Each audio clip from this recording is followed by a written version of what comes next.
Et bonjour à tous, bienvenue dans Top Vélo, l'émission où on fait des classements liés à l'histoire du cyclisme. Aujourd'hui, nouvelle thématique, nouveau top 10 qu'on va aborder ensemble.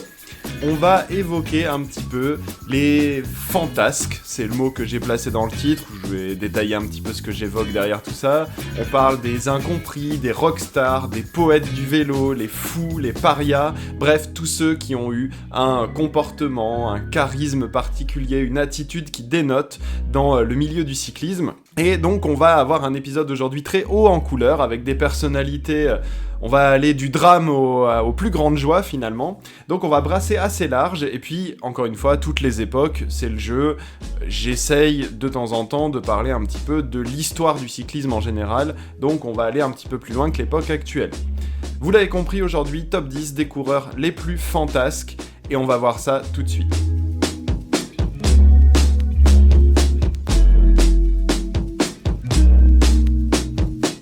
Alors, comme toujours, avant de commencer, petite information, je vous rappelle que mes top 10 sont subjectifs, ils n'engagent que moi, encore plus dans un thème comme les coureurs fantasques, parce que, qu'est-ce que c'est que fantasque ? Tout le monde n'aura pas forcément la même appréciation du terme, je détaillerai un petit peu les critères après, mais voilà, j'ai bien conscience que tout le monde ne va pas forcément mettre les mêmes coureurs que moi.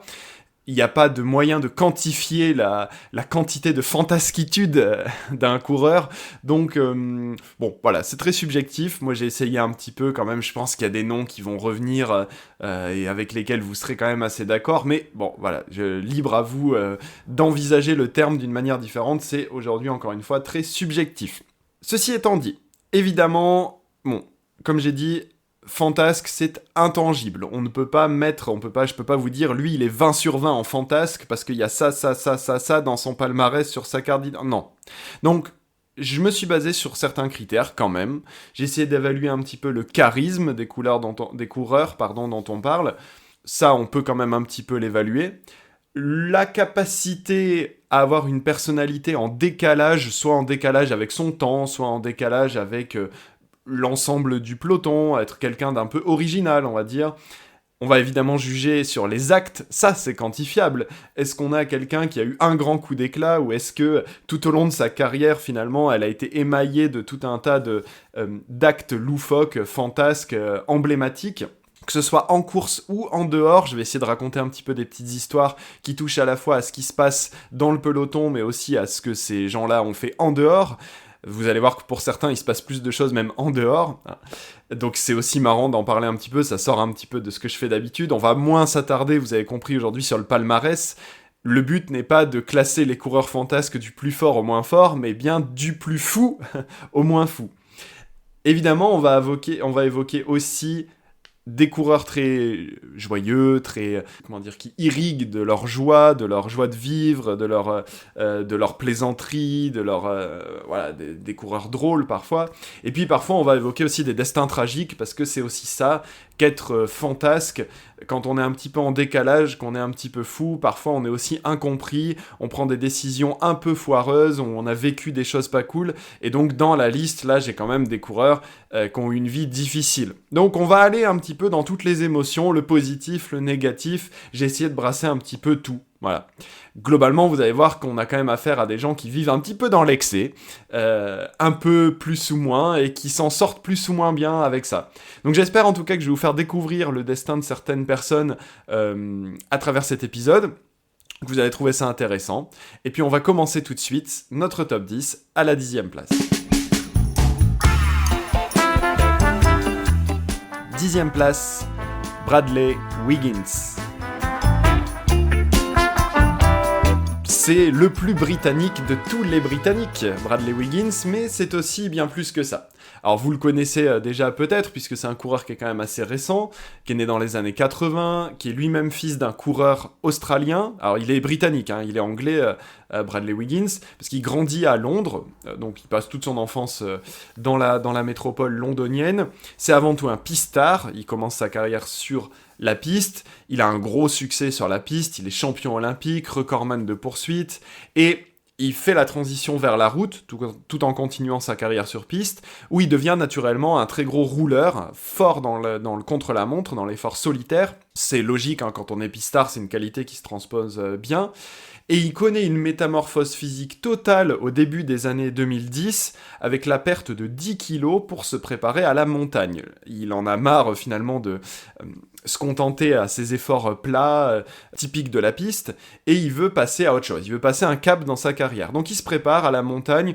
Bon, honnêtement, moi je me remets un peu dans le contexte de l'époque, il n'y a pas grand monde qui y croit quand même, c'est au-delà de perdre du poids, ça fait pas tout, il y a toute une préparation qui est différente, c'est un vrai tournant dans sa carrière, et ben lui finalement c'est pas quelque chose qui lui a posé beaucoup de difficultés. 2012, il a signé à la Team Sky, donc la grosse armada de l'époque, et il remporte le Tour de France, bien aidé par un Chris Froome qui est en train de percer, qui explose aux yeux du grand public, mais il remporte le Tour de France, ça devient le premier Britannique à remporter le Tour de France, et ça devient une superstar au Royaume-Uni. Il a, en plus, on en parlera un petit peu après, mais un style très particulier, physique, qui le rend particulièrement chouchou du public britannique, ça va marquer. Et puis 2012, c'est vraiment l'apogée de sa carrière, puisqu'il est également champion olympique du contre-la-montre à Londres, dans sa ville, donc c'est l'apogée totale pour lui, et je vais pas détailler tout son palmarès, vous avez compris que c'était pas le propos de ce genre d'épisode, le but c'est surtout de raconter des histoires, et donc ce qui le rend fantasque. Alors qu'est-ce qui fait que Bradley Wiggins c'est un coureur fantasque? Alors, je rappelle que je le rentre quand même qu'à la 10e place, donc on a pire après. Mais il a quand même son style, avec les petits favoris là sur le côté, donc déjà un style de barbe qu'il n'y a plus personne qui porte, et puis qui est très britannique, hein, une façon d'apparaître en public très britannique, il est toujours quand même assez soigné, il a un humour typiquement britannique, le flegme, etc. Donc côté vraiment, on peut le faire rentrer dans la case qui mange le Christmas pudding, quoi. Et en même temps, il a aussi tout ce côté un peu punk, un peu rebelle, à la fois physiquement, mais pas que, hein. C'est quelqu'un qui aussi n'hésite pas à dire ce qu'il a à dire en public. D'ailleurs, à la fin de sa carrière, il est devenu consultant pour Eurosport, où il a quand même une verve particulière qui lui donne du succès dans cet exercice-là. Et il fait tout ça en étant très professionnel dans sa carrière. Il y a une grosse éthique de travail, dans la Team Sky, on n'a pas le droit de dépasser les bornes, hein, donc tout est millimétré, il est carré hein, dans sa carrière, très professionnelle. Là où ça part en live, c'est après sa carrière, après sa retraite. Là, on part un petit peu dans tous les sens, et ça révèle un petit peu toute la personnalité du garçon, qui était un petit peu, quand même, un petit peu dérangé, je sais pas si c'est... Je dis pas ça dans le sens négatif du terme, parce que vous allez voir qu'il a vécu des choses pas cool, mais voilà. Donc à la fin de sa carrière, ça part un petit peu en n'importe quoi. Déjà en 2017, on apprend qu'il veut se reconvertir dans l'aviron. Donc bon, alors ça reste du sport, ça, ok, pourquoi pas, bon. Ça a vite fait un flop, hein, c'est pas allé bien loin. Il a très rapidement des gros problèmes financiers, il dilapide les gains de sa carrière, qui étaient quand même pourtant assez importants. Il les dilapide parce qu'il a développé une addiction à la cocaïne, et il vit très mal le fait d'être sorti du monde du vélo, où il avait finalement eu toute une éthique autour de lui, et donc il devient toxicomane. Il explique aussi plus tard que c'est parce qu'il a été victime d'abus sexuels pendant sa jeunesse, de la part du coach qu'il avait quand il était jeune. Donc voilà, il y a tout un tas de traumas qui reviennent, qui ressortent, et qui font que c'est une personnalité très tourmentée, Bradley Wiggins, finalement beaucoup plus sensible et finalement émotif que ce qu'on pouvait percevoir quand il était sur le vélo. Et donc il sombre progressivement à la fin des années 2010, début des années 2020, dans des choses vraiment, vraiment pas sympas. Et il arrive à sortir progressivement, là vraiment ces toutes dernières années, je vous parle des 2-3 dernières années, grâce, et ça va peut-être faire écho à quelque chose que vous avez entendu dans mon top 10 des rivalités, grâce notamment à l'aide de Lance Armstrong. Alors on le voit pas venir, effectivement, bon, sa carrière ça a été un coureur assez détestable, mais Armstrong lui a tendu la main, l'a aidé à sortir de sa toxicomanie, notamment en lui proposant une place dans son podcast, où il collabore régulièrement, où il est intervenant régulier, et donc petit à petit il sort du tunnel, il est sorti un petit peu de ses addictions, on sent que ça va mieux, et donc si on doit résumer un petit peu ce qui fait rentrer Bradley Wiggins dans mon top 10, c'est clairement plutôt la fin de sa carrière, même s'il a eu un style très particulier en tant que coureur. Déjà, il a une trajectoire de carrière qui est un peu originale, et puis surtout, voilà, sa personnalité en dehors, et une vie après la course qui a été vraiment marquée par de nombreux excès en tout genre. malgré le fait que, encore une fois, en course, ça restait un coureur qui n'était pas du tout fantasque, hein, ça reste un coureur très carré, très organisé, millimétré, qui a beaucoup travaillé, donc là encore une fois, très dans le moule finalement. Donc à la différence de ce que j'ai raconté sur sa vie perso. Bon, petite entrée tranquille, en 10e place, Bradley Wiggins, voilà, vous avez compris, on n'est pas sur ce qui se fait de plus fantasque, mais il y a des éléments qui me permettent de le rentrer. Le prochain que je vais faire rentrer à ma 9e place, c'est l'anti-Bradley Wiggins, en quelque sorte, au sens où il a une vie tranquille, mais un style sur le vélo qui est tout sauf normal. Neuvième place, Jens Voigt.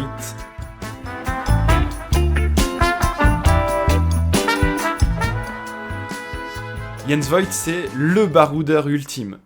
Clairement, quelqu'un qui n'est pas né à la bonne époque, clairement quelqu'un qui n'en avait rien à faire de courir comme la majorité des coureurs de son époque, et qui est la définition même de la liberté sur un vélo. Voilà, je vous explique, Jens Voigt, il est né en RDA, en 71, et il est devenu pro dans les années 90. Vous allez voir que c'est un petit peu un marronnier de ce top 10, on a beaucoup de coureurs des années 90.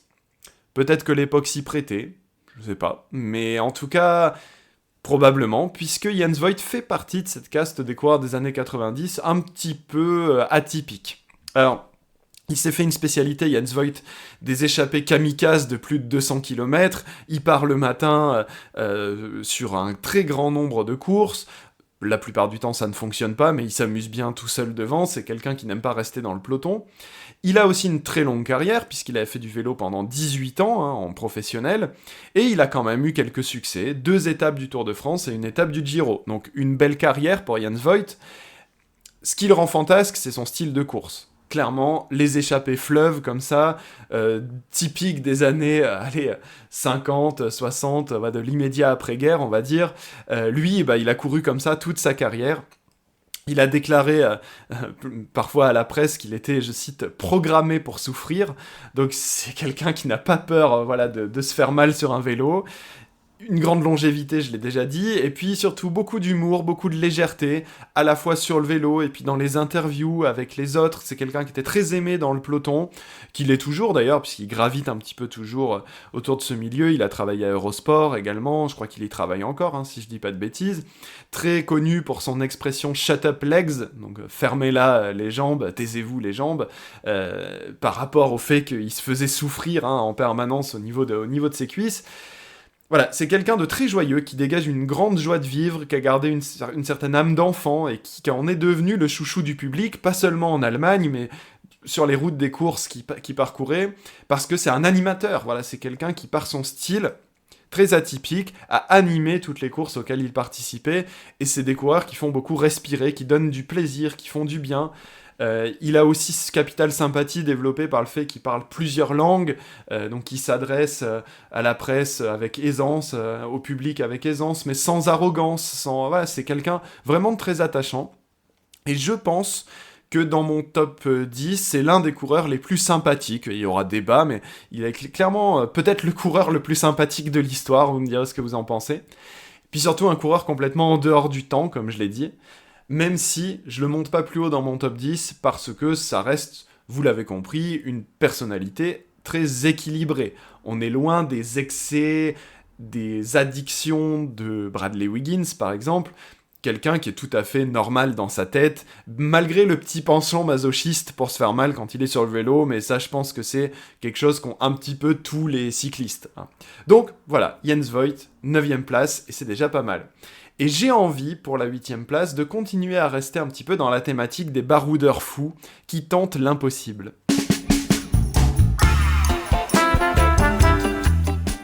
Huitième place, Thomas Voeckler.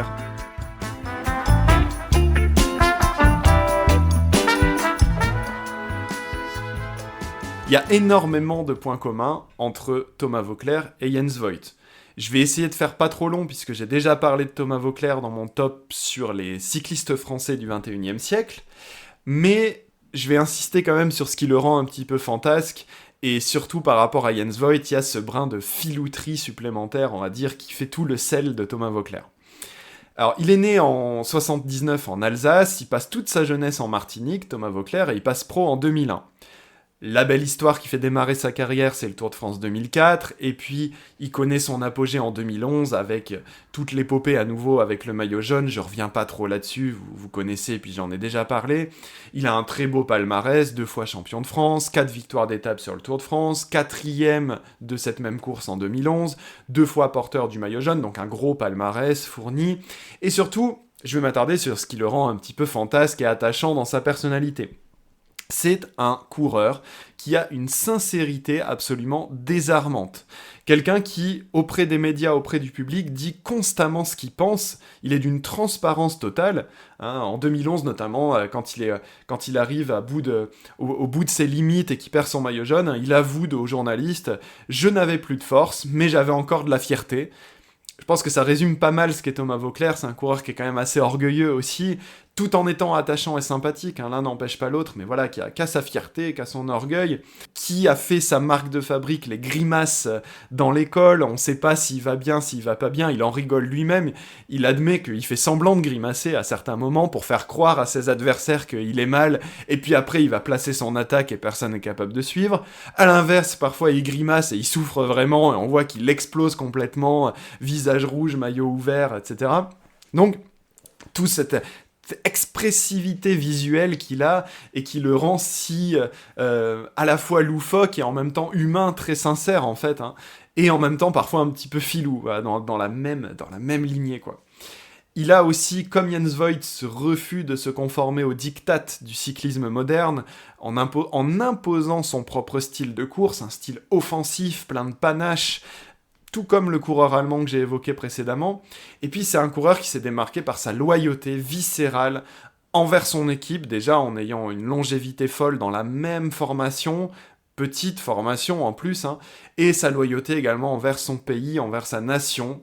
En 2004, il avait dit au public « Quand j'ai mis le maillot jaune, je me suis senti responsable de la France entière. » Voilà. Et ça pose effectivement ce pourquoi aussi, après sa carrière, il est devenu sélectionneur de l'équipe de France, mais ça j'en ai déjà parlé. Bon, si on résume, Thomas Voeckler, c'est une personnalité débordante, authentique, un style de course excentrique, complètement en décalage avec son temps, et vraiment, voilà, tout le package, finalement, me donne envie de le rentrer dans le top 10, parce que je pense qu'il rentre un petit peu dans cette définition de ce qu'on attend de quelqu'un de fantasque. Donc voilà, je le fais rentrer ici, à la 8e place. Sans réelle transition, le prochain coureur que je vais aborder est complètement différent, mais on peut dire de lui qu'il aurait pu tout à fait monter un groupe de rock, punk, avec Bradley Wiggins. 7e place, Rigoberto Urán.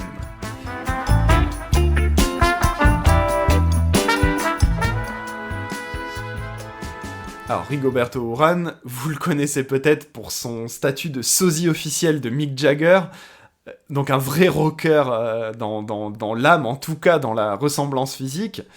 Rigoberto Urán, donc celui qu'on surnomme Rigo, né en 87 dans les montagnes colombiennes. Vous allez voir que, spoiler, ce n'est pas le seul Colombien de mon top 10, parce que, voilà, c'est des gens qui ont grandi dans des contextes particuliers, difficiles. Rigo, il naît dans un endroit où il y a un fort taux de criminalité. Son père, tragiquement, est assassiné par des paramilitaires d'extrême droite alors qu'il a que 14 ans. Et c'est quelqu'un qui doit se débrouiller un petit peu toute sa jeunesse. Il devient vendeur de billets de loterie, puis après il s'entraîne à vélo. Donc c'est quelqu'un qui est dans la débrouille dès son plus jeune âge. Et chance à lui, et grâce à son travail, il est repéré très tôt, et il déménage en Europe à 19 ans, puisqu'il est repéré par des équipes européennes. Il a un profil de grimpeur à la base, typique finalement de ce qui se fait dans les montagnes colombiennes, et il devient de plus en plus complet par une éthique de travail qu'il développe en Europe.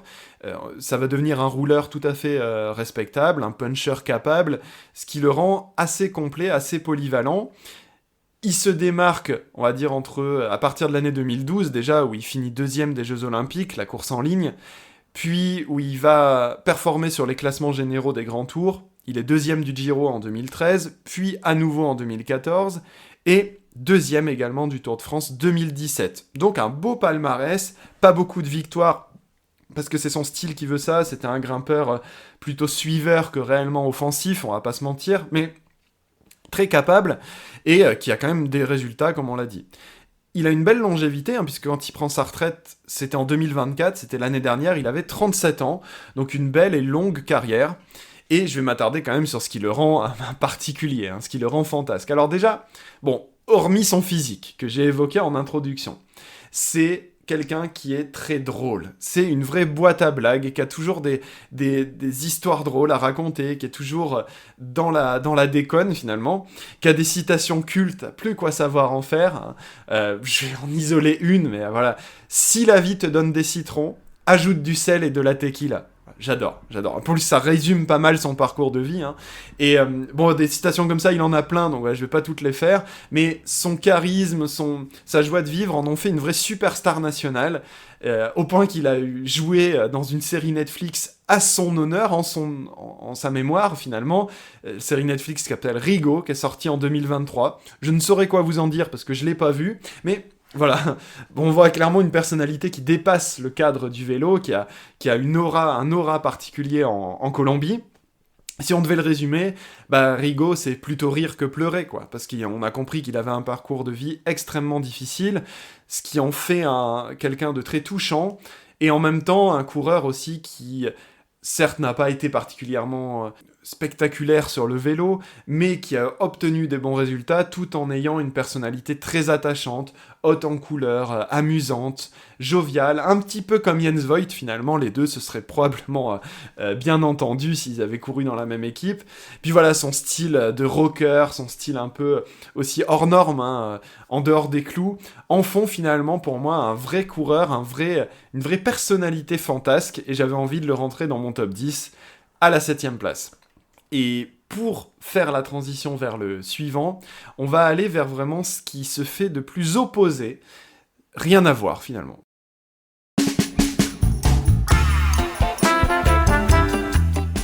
Sixième place, Charlie Gaulle.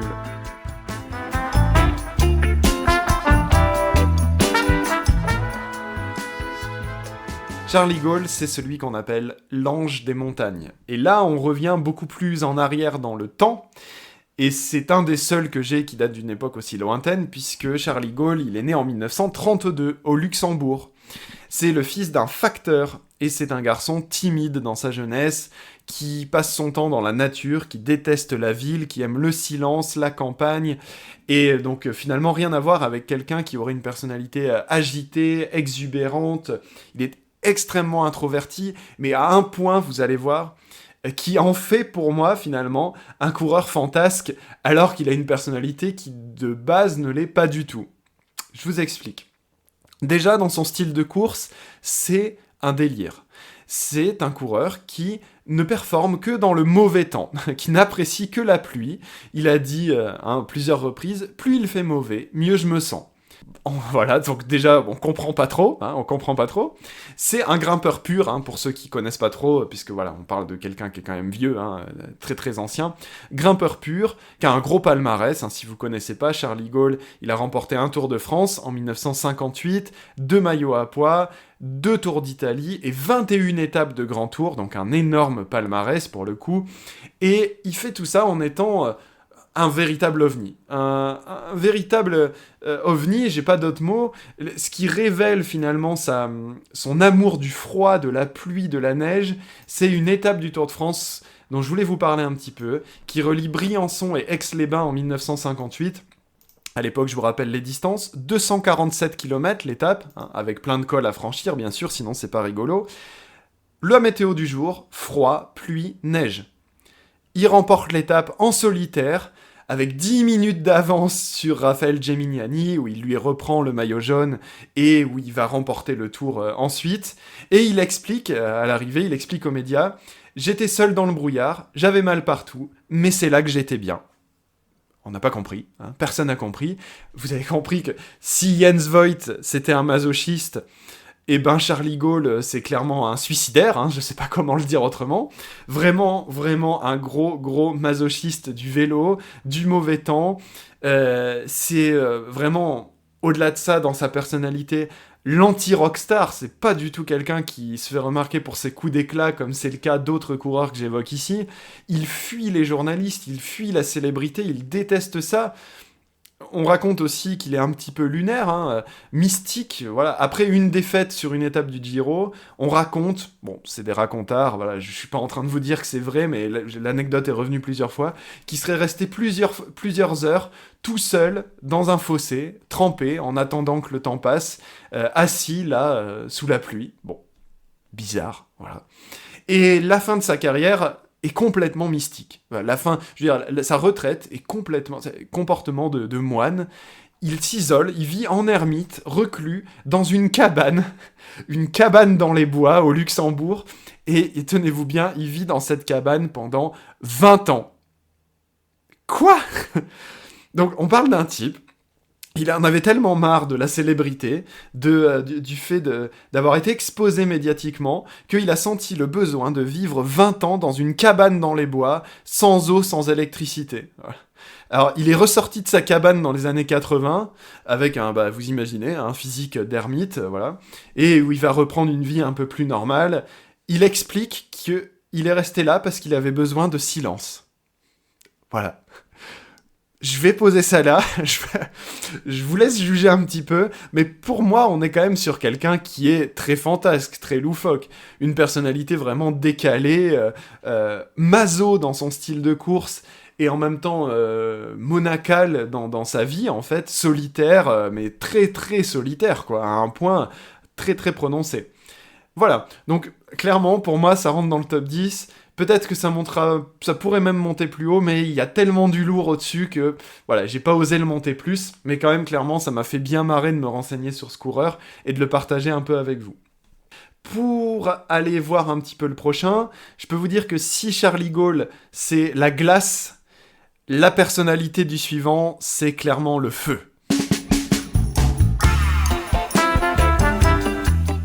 5e place, Miguel Ángel López.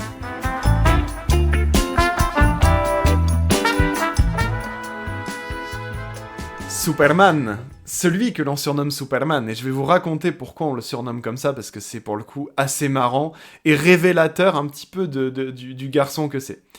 Miguel Ángel López, vous le connaissez peut-être parce qu'il est beaucoup plus récent, c'est un coureur contemporain, qui est né en 94, en Colombie, là aussi, et qui a un caractère bouillant, imprévisible. Vous le connaissez pour ses coups d'éclat, mais moi je vais vous raconter déjà pourquoi on le surnomme Superman, parce que ça c'est assez marrant. Hein. Pour le coup, il avait 16 ans, il s'est fait voler son vélo de course, deux voleurs ont essayé de lui arracher son vélo de course, il a pris des coups de poignard dans l'agression, donc c'est très violent, voilà. Colombie, c'est très violent, on parlait de Rigo qui s'est fait assassiner son père, voilà, donc Lopez, et mettez ça aussi en perspective avec ce qu'on va raconter sur Lopez, il grandit dans la violence, voilà, et c'est pas évident de se construire quand on grandit dans ces milieux-là, donc je me garderai bien de juger ce qui s'est passé après dans sa carrière, parce que il a vécu une vie qui est difficile.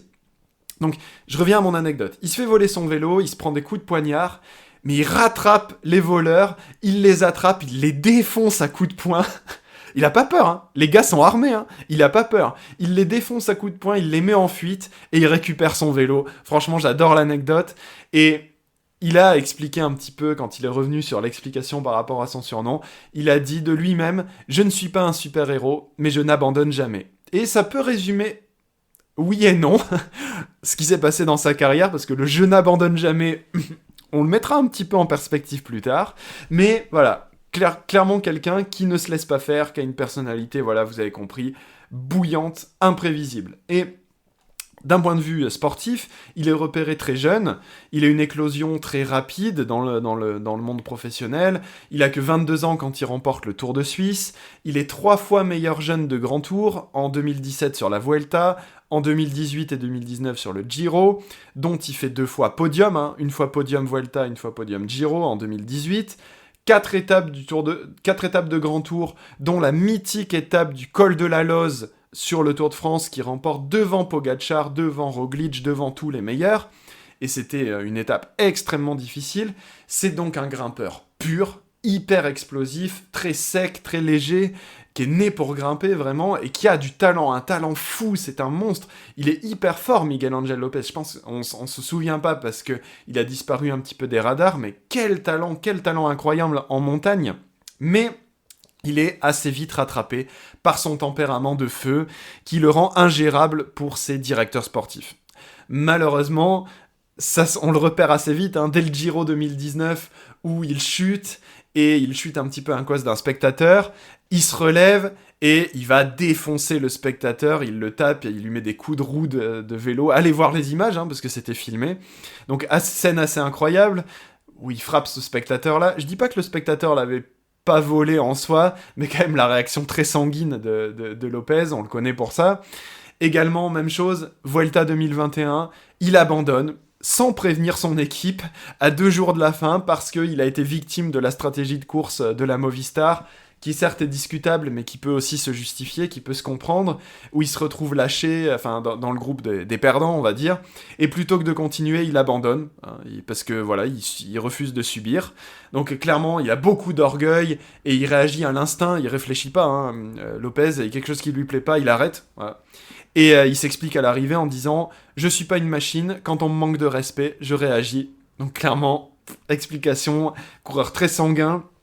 Et malheureusement, une fin de carrière, alors je mets entre parenthèses les termes les termes de fin de carrière, parce qu'on n'est pas sûr, mais une fin de carrière qui est catastrophique. Voilà, un déclin, malheureusement très soudain.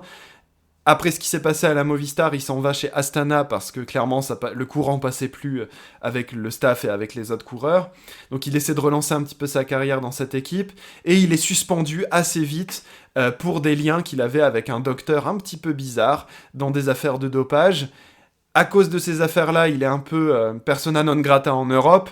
Il doit retourner en Colombie où il signe dans une petite équipe continentale, l'équipe Medellín, en 2023.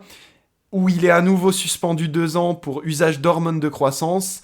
La suspension est gonflée à 4 ans en 2024. Et donc là, actuellement, Lopez est sans équipe, sans contrat, puisqu'il ne peut pas recourir avant 2027. Et il a déjà 31 ans. C'est pour ça que je dis qu'on a peut-être déjà vécu la fin de sa carrière. Et si c'est le cas, quel énorme gâchis. Mais quel énorme gâchis. Je sais pas, il y a pire dans d'autres sports, mais clairement, c'est terrible. Et donc voilà, peut-être qu'on ne reverra plus jamais Miguel Angel Lopez sur un vélo. Je trouve ça triste, fondamentalement triste, mais c'est complètement lié à sa personnalité. C'est un coureur passionnel qui ne contrôle pas ses émotions, qui est imprévisible, qui a des coups de sang en permanence, qui n'est pas gérable en fait, et qui n'est pas...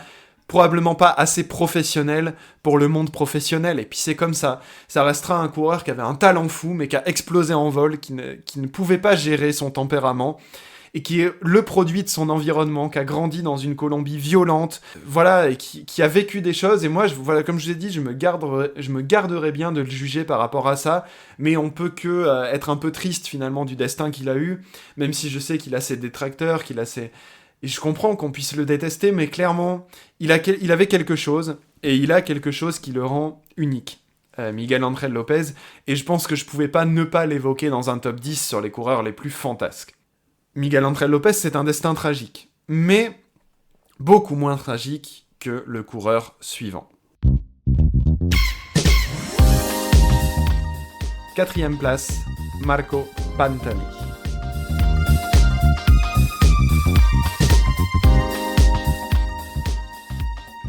Et oui, figure mythique, grimpeur génial, au destin ô combien tragique, celui qu'on surnomme le pirate. Et là, on constate que dans mon top, en fait, il y a que des grimpeurs, quoi, ou quasi, sauf les premiers peut-être, mais alors, que des grimpeurs. Peut-être que, en fait, pour être grimpeur, il faut être un peu foufou. Voilà. Alors, Pantani, évidemment, vous le connaissez, il est né dans les années 70 à Cesenatico, en Italie. Il fait un gabarit très léger, 57 kilos, un pur grimpeur. À 23 ans, il débute sa carrière professionnelle. On découvre tout de suite son style unique, crâne rasé, oreilles décollées. Il est surnommé Dumbo en Italie. Il porte le bandana, il a des boucles d'oreilles. Surnommé donc très rapidement pour son style bandana, boucle d'oreille, il pirata, donc le pirate. Un style inimitable, à la fois sur le vélo et en dehors. Donc vraiment un charisme fou, ne serait-ce que physiquement. Même si dans sa...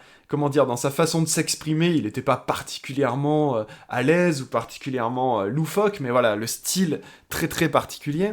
Et il explose complètement en 1998. Apogée de sa carrière, il fait le doublé Giro Tour de France, une saison incroyable.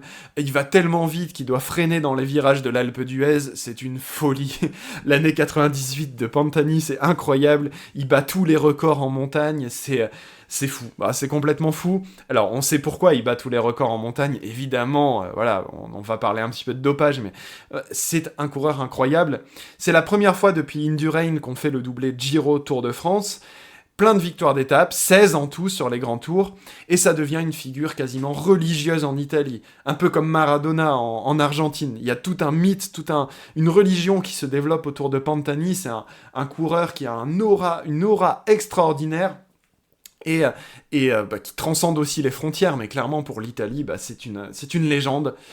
Et on pourrait le comparer à la figure mythologique d'Icare, en quelque sorte, Marco Pantani, parce qu'il a un déclin très brutal. Il a touché le soleil, il a voulu atteindre le soleil, et puis il s'est brûlé complètement les ailes, Marco Pantani. C'est une vraie étoile filante du cyclisme, puisque dès 1999, alors qu'il est en tête sur le Giro au classement général, il est exclu de la course pour un contrôle positif, un contrôle douteux, il a un taux d'hématocrite trop élevé, et il est suspendu de manière préventive. Lui, il va nier le contrôle, il va dire qu'il a été victime d'un complot, d'une trahison. Bon, ça tourne mal. En 2000, il essaie de revenir, et il revient à un très bon niveau, il bat Armstrong sur le Mont Ventoux, excusez quand même du peu, les images sont incroyables d'ailleurs, allez revoir l'attaque de Pantani, c'est fou, mais voilà, ça reste des coups comme ça qu'il a de temps en temps, mais il revient jamais finalement au firmament qu'il avait atteint en 98, et puis surtout, il tombe dans les affaires de dopage, sur affaires de dopage, sur affaires de dopage. Et pour lui, il est victime d'un complot. Alors évidemment qu'il se dopait, mais on peut s'interroger sur le fait que toutes les affaires autour de Pantani aient été rendues publiques. Il y a probablement des gens qui voulaient pas que ce coureur-là revienne sur les courses, là où certains sont tous passés entre les gouttes et bénéficiaient de complicité. Lui, il a pas eu ça. Il a été tout le temps pris dans les affaires qui sont tombées les unes après les autres. Donc clairement, c'est devenu un petit peu l'enfant terrible du vélo. Et lui, dans sa vie personnelle, ça va très mal tourner. Il tente plusieurs fois de retourner au vélo, mais voilà, c'est trop compliqué. Il tombe en dépression, toxicomane, il est dans la cocaïne, les mauvaises fréquentations, et là, ça s'accélère. Petit à petit, il est complètement exclu du monde du vélo, plus personne ne veut en entendre parler, on veut pas y toucher, c'est un intouchable. Il est devenu vraiment à l'écart de ce milieu-là, et puis ses fréquentations l'entraînent de plus en plus bas. En 2004... il a plus d'équipe depuis l'année 2003. En 2004, il n'a que 34 ans et on le retrouve mort dans une chambre d'hôtel à Rimini, en Italie, dans des circonstances étranges, on ne sait pas. L'autopsie aboutit à une overdose de cocaïne, probablement, ou de médicaments, on ne sait pas trop. Voilà. Et c'est vraiment des circonstances très bizarres. Il y a eu des enquêtes autour de liens potentiels avec la mafia, autour de vraiment des histoires lugubres. Clairement, on ne sait pas ce qui s'est passé. Peut-être l'overdose, peut-être autre chose, on ne sait pas. Mais une fin vraiment tragique. Il avait déclaré quelques mois avant, il a dit, à propos des affaires de dopage dont il a été victime, « Ils m'ont enlevé tout ce que j'avais, ma passion, ma dignité, mon sport. » C'est un destin vraiment malheureux, tragique, hautement tragique.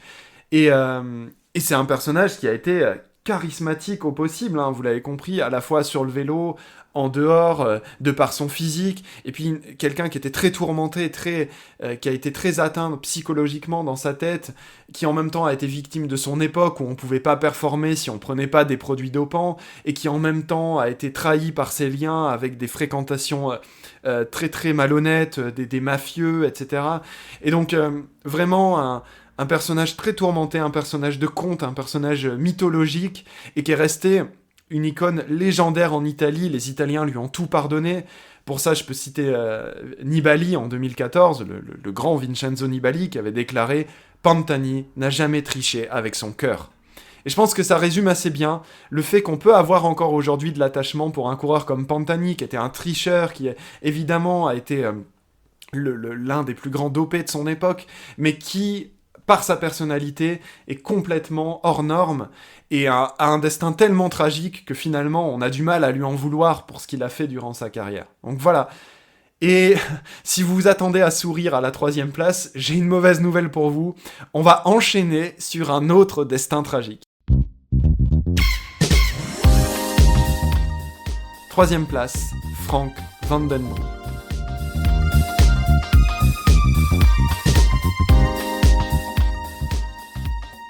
Frank Vandenbroek, c'est le Pantani belge, en quelque sorte. Celui qu'on appelle VDB. Également une autre étoile filante du vélo, mon Dieu. Même génération, il est né en 74 à Mouscron, en Belgique, et il passe pro dans les années 90, lui aussi, encore une fois, ces années-là sont un petit peu maudites. À 20 ans, il signe chez Mapei. Donc c'est, pour vous remettre dans le contexte, c'est à peu près la meilleure équipe du monde à cette époque-là, ça rigole pas du tout.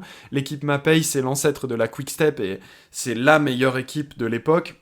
Il a que 20 ans, donc c'est vraiment le prodige du cyclisme belge, tout le monde l'attend.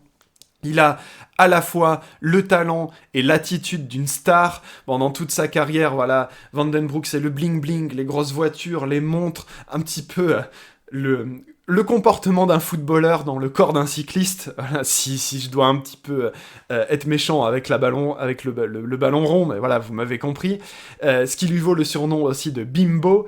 Donc clairement, voilà, vous avez compris, c'est une rockstar, c'est une superstar du cyclisme, et très vite, il confirme le potentiel qu'on place en lui. En 98, il remporte déjà Paris-Nice et Gand-Wevelgem. C'est un coureur complet qui performe, alors surtout sur les classiques, mais voilà, à la fois classique pavé et classique ardennaise. Il a surtout beaucoup de punch, hein, il se démarque par rapport à ça. Et donc après 98, il confirme et il connaît son apogée en 99, après son transfert à la Cofidis, où c'est vraiment l'année où il atteint la gloire ultime, victoire en solitaire sur Liège-Bastogne-Liège, la doyenne des classiques, victoire qu'il annonce à l'avance. Quelle arrogance, quelle arrogance. Avant la course, il dit « Je gagnerai à Saint-Nicolas, je vais attaquer dans Saint-Nicolas ». Il part du principe qu'il dit ce qu'il va faire, que personne ne pourra le suivre, et c'est exactement ce qui se passe. Vous savez, c'est le genre de truc qu'on déteste, et qu'en même temps, on peut qu'admirer quand quelqu'un fait ça, quoi. Voilà. C'est de l'arrogance, et en même temps, ben, derrière, il confirme, quoi. Derrière, il confirme, il prouve par le talent que, bah ouais, il y avait personne qui était plus fort que lui ce jour-là. Et l'année est finalement couronnée par également le classement par points sur la Vuelta, qui, on le sait, hein, il faut quand même passer bien les bosses hein, pour avoir ce genre de maillot vert sur la Vuelta. Donc voilà, une année 99 extraordinaire, et qui montre également voilà, toute l'arrogance, tout l'orgueil qu'il pouvait avoir sur un vélo. Et de par ce qu'il fait en 98-99, ça devient complètement le chouchou des Belges, mais malheureusement, c'est déjà le début de la fin. Je parlais d'étoiles filantes. En 99, il est déjà soupçonné de dopage, de par ses liens avec le Dr Sainz, et ce qui lui vaut une suspension par son équipe Cofidis, qui se méfie beaucoup des liens qu'il a avec ce docteur-là. Il est poussé vers la sortie, et en 2001, il signe chez Lampre, l'équipe italienne. Malheureusement, ça dure pas très longtemps, parce que il ne s'entraîne plus, il ne court pas, il est dans des affaires extrasportives, il a pas la tête au vélo, et son contrat est résilié. Waouh, on est en 2001. Il est jeune encore. Hein. Il est jeune, il est à nouveau suspendu en 2002 parce qu'on retrouve, il y a une perquisition à son domicile, on retrouve de l'EPO, tout ce que vous voulez, des produits dopants, à plus quoi savoir en faire. Donc, un peu comme Pantani, il est vu comme persona non grata dans le vélo. Il tente quand même des retours à chaque fois que... Enfin, quand sa suspension se termine, il tente des retours, mais voilà, il a plus le niveau, il est un peu fini. Il s'entraîne plus avec suffisamment de rigueur, donc son talent seul ne suffit pas. Il a plus ses jambes de 20 ans. Et comme Pantani, dépression, toxicomanie, addiction à la cocaïne, à toutes sortes de drogues, et une image médiatique qui est en chute libre. Voilà, s'il faisait la une des tabloïds en début de carrière parce que il avait ce comportement de star, il le fait en fin de carrière parce que il est dans des affaires louches, à plus quoi savoir en faire. Et en 2009, à 34 ans, lui aussi, il est retrouvé mort, lui aussi, dans un hôtel, lui aussi, au Sénégal, dans des circonstances pareilles. On comprend pas trop comment il est mort, Vandenbroek, mais quoi qu'il arrive, c'est complètement tragique. Officiellement, il est mort d'une embolie pulmonaire. voilà, probablement en lien avec les produits qu'il prenait. C'est vraiment à nouveau une fin tragique, il s'est jamais remis finalement de la trajectoire qu'a connue sa carrière, et si on doit faire un petit peu le bilan autour de VDB, eh bien, il y a tous les excès possibles et imaginables dans sa carrière, à la fois dans sa façon de courir sur le vélo, son comportement de star du showbiz qui est complètement irréel dans le vélo, je veux dire, la majorité des coureurs cyclistes, ils se comportent pas comme ça, quoi, c'est vraiment... en plus, le beau gosse, quoi, le mannequin qui est dans l'excès permanent, qui a un comportement autodestructeur, mais à un point poussé à son paroxysme, jusqu'à la mort, hein, jusqu'à la mort. Sa fille a dit de lui-même, l'a dépeint en disant « Mon père ne savait pas vivre comme les autres, il ne vivait qu'en excès ». Et je pense que ça résume assez bien ce qu'était Frank Vandenbroucke, malheureusement, un génie gâché, trop émotif aussi, mais surtout trop total dans ses émotions, et également dans son arrogance, dans l'estime qu'il avait de lui-même, hein, c'est compliqué. Et son destin, la tragédie qui a entouré VDB, font que il a eu aussi une énorme postérité en Belgique, qu'on peut vraiment mettre en parallèle avec Pantani, et c'est pour ça que je voulais coller un petit peu les deux dans le top 10. On peut alterner Pantani, VDB, 3, 4. Pour moi, on est un petit peu finalement au même niveau. Voilà, je l'ai fait rentrer sur le podium, mais clairement, il y a match entre les deux. Et rassurez-vous, on va respirer de l'air frais. Et on va passer un petit peu sur les 2 dernières places, de la déprime à la joie de vivre, à des destins hauts en couleur, heureusement. Deuxième place, Peter Sagan.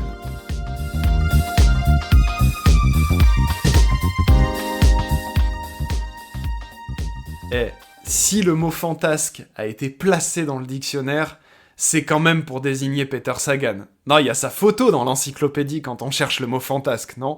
Une citation pour résumer Peter Sagan ? Je fais juste du vélo. Si les gens m'aiment, cool. Sinon, cool quand même. Je pense que ça résume totalement qui il est, Sagan. Vous le connaissez parce qu'il est un peu plus récent, né en 90 à Žilina, en Slovaquie. Il est avant tout un coureur de VTT, un vrai prodige du VTT. Il est champion du monde en 2008, champion du monde junior en 2008 de VTT, et il passe pro sur la route assez jeune à Liquigas. Et il est révélé très très tôt, à 20 ans, en 2010, double victoire d'étape sur Paris-Nice, et le public découvre un coureur archi complet, capable de performer dans les sprints massifs. Sur ses jeunes années, vraiment, il gagne des sprints massifs, Peter Sagan, qui passe les bosses merveilleusement bien, qui performe sur les pavés, qui a une énorme agilité sur un vélo, que moi je comparerais beaucoup finalement dans son style à un Mathieu Van Der Poel actuel, au niveau de sa polyvalence en tout cas, et qui a évidemment tout ce côté fantasque en plus que je vais aborder après, mais qui a une très belle longévité, une très belle carrière. On n'a pas du tout affaire à une étoile filante ici. Il a un âge d'or de 2012 à 2019, dans lesquels il gagne énormément de courses, 3 fois champion du monde consécutif, entre 2015 et 2017, énorme. 7 maillots verts du Tour de France, énorme.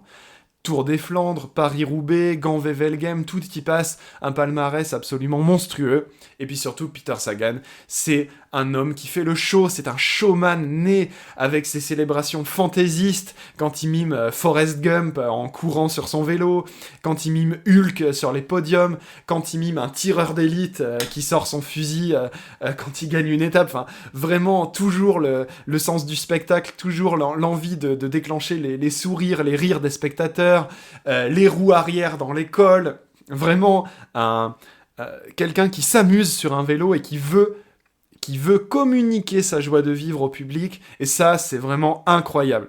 Son style s'affirme et s'affine avec le temps, les cheveux longs, la barbe en fin de carrière, qui donne l'impression qu'il est complètement en roue libre, là, sur ces dernières années, à la Total Energy, un petit peu en mode Johnny Hallyday qui fait son tour d'honneur, hein, vous voyez.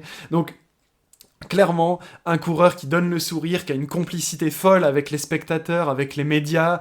Il avait dit, notamment en interview, « Les journalistes me posent toujours les mêmes questions, alors je réponds avec des blagues, c'est plus marrant pour tout le monde. » C'est vraiment un personnage qui est authentique, sincère, comme Thomas Voeckler un petit peu, qui est très naturel, Hein, il a dit également, voilà, je suis comme je suis, si les gens veulent un robot, il faut regarder ailleurs. C'est tout à fait ça. C'est quelqu'un qui aussi est quand même également très intelligent, qui parle 5 langues, qui sait jouer de la guitare, qui fait de la moto en dehors du vélo, qui est un peu touche à tout, qui aime la vie, c'est la joie de vivre, c'est la joie de vivre même, Peter Sagan. C'est pas seulement un coureur, c'est un homme qui croque la vie à pleines dents. Alors, il y a un étiolage progressif des résultats dans sa carrière dans les années 2020. Il a une fin de carrière, voilà, qui petit à petit est sans éclat. On peut pas dire qu'il se soit arrêté au sommet de sa gloire, mais voilà, il a un petit peu son tour d'honneur en quelque sorte. Et si jamais vous le savez pas, il continue à faire du vélo. Peter Sagan, il est passé au VTT électrique. Donc là, pareil, bon, un petit peu étonnant également, mais il s'éclate. C'est quelqu'un qui, voilà, il fait ce qu'il a envie de faire. Il aime ce qu'il fait, il fait ce qu'il a envie de faire, et c'est beau. Et une phrase, je sais qu'il y a tellement de citations de Sagan et que j'en ai déjà dit beaucoup, mais une phrase qui résume sa carrière, qu'il a déclarée quand il a fait ses adieux au peloton. « J'ai toujours voulu que les gens sourient en me regardant courir. Si j'ai réussi ça, alors j'ai gagné. » C'est beau, non ? C'est beau. Et ça résume le personnage haut en couleur qu'est Peter Sagan, qui donne le sourire à tout le monde, et qui continue de donner le sourire à tout le monde, qui est devenu aussi une figure marketing qui doit rapporter beaucoup d'argent à certaines marques, et à lui-même aussi, je me fais pas de soucis pour son compte en banque, mais clairement qui a su mettre à profit son image de marque également, qui a été très spectaculaire, une vraie rockstar finalement. Dans un sport qui est assez peu médiatisé, on va pas se mentir, il arrive à avoir un retentissement que pourrait avoir un footballeur, un basketteur, des sports beaucoup plus médiatiques, et lui, par son attitude, il a beaucoup capitalisé sur son image, et c'est vraiment notable pour un cycliste, c'est très différent de ce qui se fait finalement pour la majorité des coureurs. Et évidemment, on s'apprête à monter sur la première marche du podium, Peter Sagan, assis sur la deuxième marche du podium, il a les yeux rivés sur le fantasque originel, la véritable rockstar du peloton. Mais oui, vous le savez bien entendu. Première place, Mario Cipollini.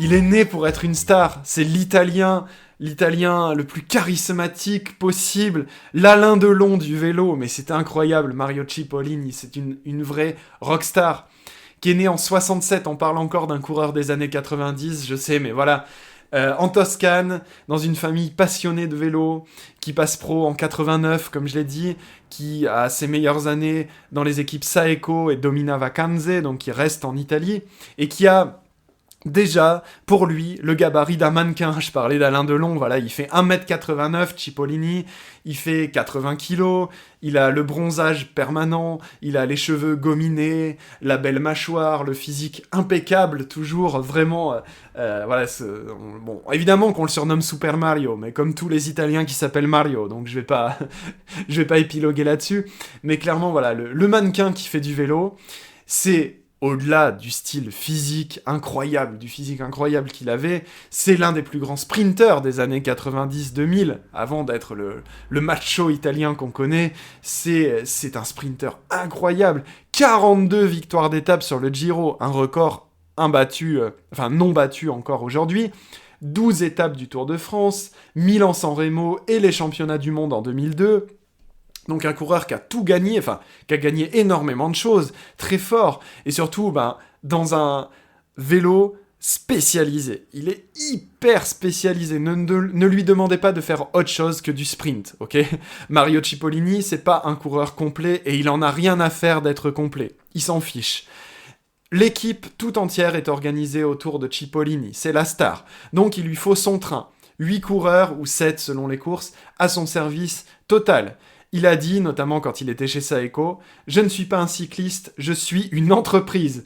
Tout le monde doit faire son boulot. » Vous avez compris, c'est aussi quelqu'un qui est très arrogant, qui a une grosse confiance en lui, une très grosse estime de lui-même, et qui joue de ça. Je le comparerais, en fait, pour moi, Cipollini, et j'adore. En même temps, ça m'agace, les gens comme ça dans la vraie vie, mais quand on est en même temps capable d'autodérision comme ça, j'adore. C'est un petit peu le Zlatan Ibrahimovic du vélo. Et je trouve que la comparaison se tient à la fois physiquement et en même temps dans sa manière d'être. C'est le spectacle, c'est la provocation, c'est les looks improbables quand il arrive en course avec des combis intégrales sur mesure, une où il est en peau de zèbre, allez voir en même temps s'il vous plaît, c'est trop drôle, une où il a une peau de zèbre, une où il a une combinaison qui le déguise en gladiateur, une avec tous les muscles du corps humain à la Léonard de Vinci si vous voyez. Incroyable, donc le style, toujours pour faire tourner les yeux vers lui. Au Giro 2001, il arrive sur le podium de présentation déguisé en Jules César avec la totale, la toge, la couronne de laurier en or, vraiment le look incroyable.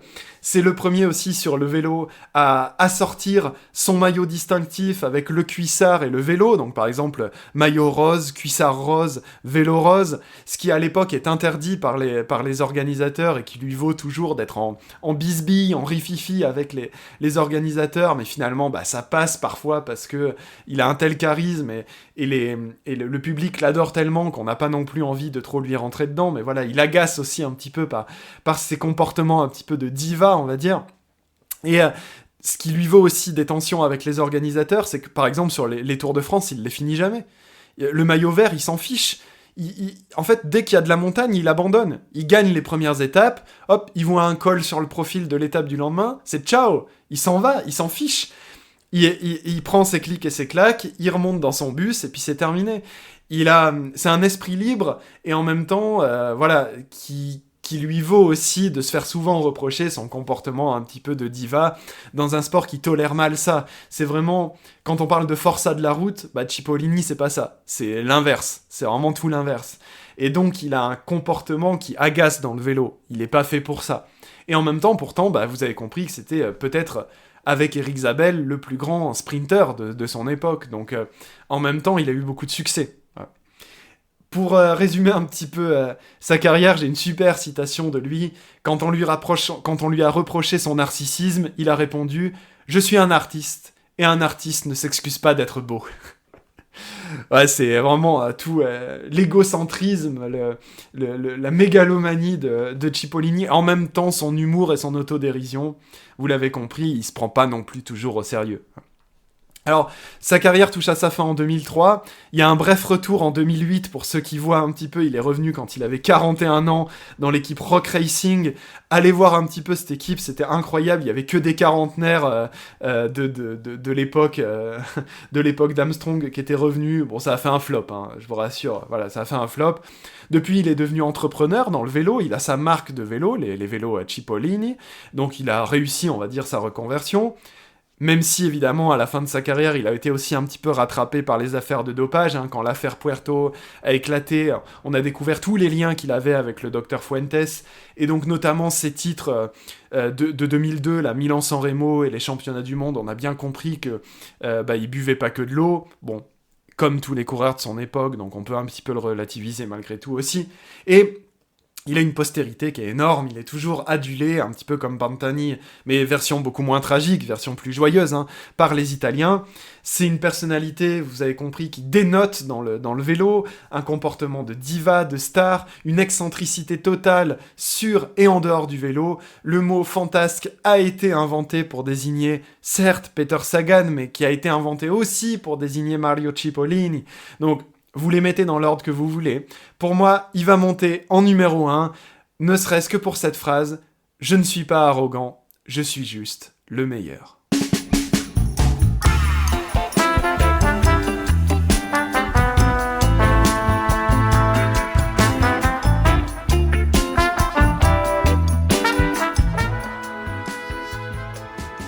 J'ai adoré cet épisode, franchement, j'ai adoré le faire. C'est incroyable de voir un petit peu les destins de ces coureurs. En particulier, je pense qu'à partir de la 6ème place, à partir de Charlie Gaulle, on bascule vraiment dans l'irréel, dans des gammes devant lesquelles on se dit « Mais comment c'est possible de vivre comme ça ?»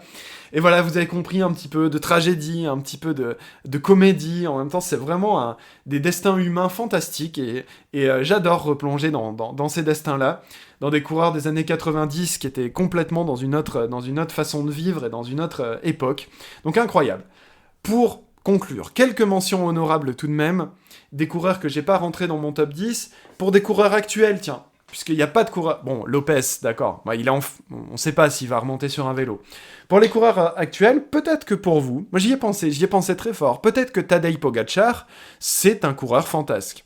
Je l'ai pas mis parce que déjà, je pense que je vais avoir l'occasion d'en reparler beaucoup de Pogačar, parce que voilà, c'est quand même quelqu'un qui marque les esprits autrement que par son comportement, mais il a quand même ce petit côté showman un peu fantasque, ouais.